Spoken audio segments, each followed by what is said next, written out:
the attack on public broadcasting by the Reagan administration. He said, getting rid of public broadcasting would be getting rid of the only decent form of broadcasting in this country. He said, all the other stations are just trying to sell us a lot of junk we don't want or need. This is Barry Goldwater, Mr. Conservative. And that's what a lot of rank and file conservatives think if you're in Illinois or upstate New York. They're not wed to the big, they don't own shares in General Electric. They don't benefit when these guys get these monopolies and marinate us in advertising and gut newsrooms. So it's a nonpartisan issue. But the other side of the coin is a progressive issue.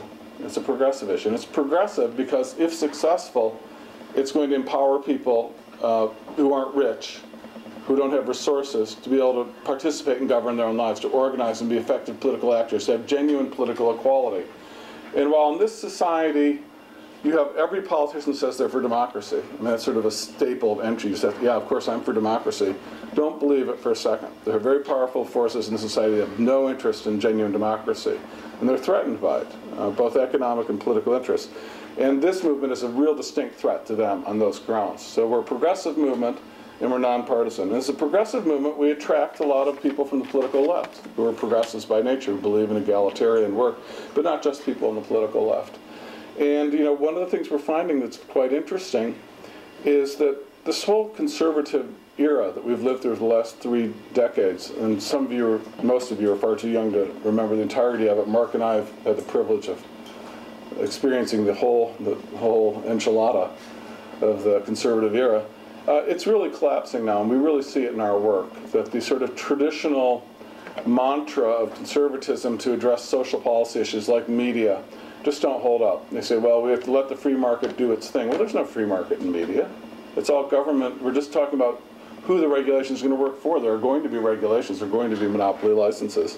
The conservatism simply doesn't have a way to deal with these issues that's viable, that's meaningful. I've got a lot more stuff, but I'd rather take questions. I'll just conclude on one point, though. If you remember what I said earlier about the 3 aspects of a critical juncture. You need a radical technology, you need discredited content, primarily journalism, and you need a period of broad social upheaval in which all institutions are being questioned. And ideally, the result of that is a reshuffling of the deck to make a more egalitarian, less corrupt, less militaristic, more humane society. That should be the ideal, peaceful, democratic resolution of a critical juncture. And for better or for worse, that's been more or less the resolution within limits of our critical junctures in the last 200 years. I think that if we don't get that third part of a critical juncture, the broad social upheaval and activism, this critical juncture is going to be, we're going to have a tough time winning great victories. We really depend on having all 3 cylinders kick in to have a full range. Then we can talk about doing things like getting rid of all advertising to children, just getting rid of having high quality content for children, decommercializing childhood, getting rid of all political advertising so you can't buy elections anymore. You can actually have real elections on real issues. Then we can talk about having funding so you can have viable, well-run local newsrooms, non-commercial or commercial or both, in communities around the country. Really proactive, positive steps, which we really need to go. But that's going to require a genuine critical juncture. And this is where the other side of the coin I'll conclude on is, if we don't have a viable media reform movement, we're not going to get to that point. These things, they're dialectical, they go hand in hand, they don't come sequentially. We need to change the media just to be in the position so we can change this country. And then when we can change this country, we can change the media that much more. That's the process we're in now.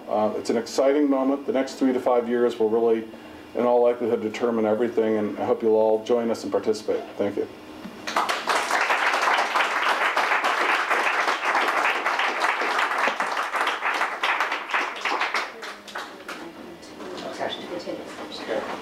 So, questions? I've got 2. First has to do with your strategic choice to focus on sending lobbyists to Washington over, for example, trying to disrupt the lives of the people who hold the power in society. Right? A lot of research has shown that social movements are at their most powerful when they focus on the latter and not the former, because you're so resourced by companies like AT&T.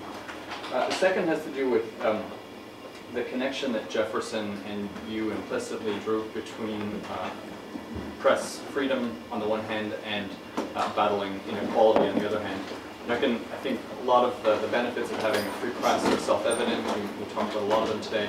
But the notion that more free information will in fact lead to diminishing inequality in the country is a leap that I'm a little unclear on.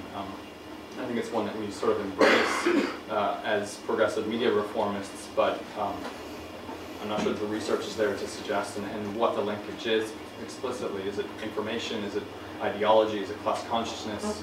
What is it that might drive that link? Okay, the first question now, free press's strategy isn't just to do lobbying. Our argument from the very beginning, and this is our founding vision, was there were lobbyists in Washington before free press came along. There still are. There's some great people. We work closely with them on all these issues. But there were only a handful of them. And they had absolutely no following outside of Washington. No one knew who they were. There was no publicity to their case. They had no leverage inside Washington at all. And because no one knew what they were doing, so they were just basically like just sort of standing around begging for stuff and getting nothing. The media fight, there were huge fights over media policy for the last 50 years, but there were huge corporate sectors fighting with each other. Broadcasters, film studios, radio networks, duking it out to get the best possible deal. So our vision always was to have first-rate lobbying to fight on the issues in Washington, but then to also have as much energy, if not more, outside of Washington, grassroots organizing, like these hearings we're talking about, so we can push the range of the debate inside the Beltway, outside of just the corporate sanctioned debate, AT&T versus Comcast, to make it AT&T and Comcast versus us.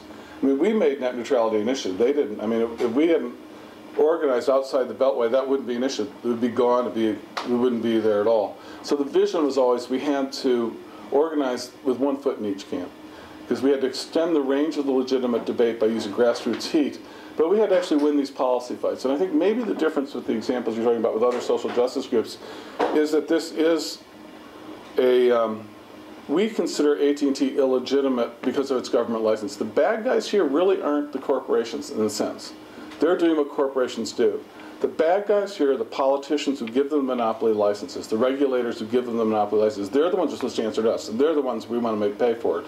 So that's the rational place for us to organize. I mean, if I go to Rupert Murdoch and say, Rupert Murdoch, stop putting crap on your channel, or I'm going to, jump up and down. I mean, he's just going to put crap in his channel so we make the most money. But I should go to the SEC. Why the hell are you letting Rupert Murdoch on 200 television channels? That's absurd. Or go members to Congress. That's the point of intervention that makes sense, where we should be organizing.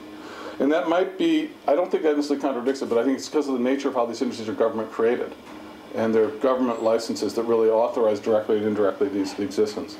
As for the Jefferson quote, it's from a very famous letter. And if you Google Jefferson Carrington, 1787, you'll see the letter I referred to. He was saying, it's a broader piece in which he argues that it's mandatory that you have universal literacy and that you have quality publications that people can all read and have easy access to. And if you have that, good things will happen. And oftentimes that's the same piece that has, where I could have a country without newspapers, without government, I'd take a country without government. And that's a famous quote that comes from that's often invoked. But it's taken out of context. His argument was that there's a social need to make sure everyone can read and has access to a broad range of quality publications. And if that takes place, good things will happen. Will that guarantee good things? That's a good question. I think the only thing we know for sure, if that doesn't exist, bad things will happen. Whether there'll be great things that happen with that, but we do know the opposite. We know that without that, bad things will happen.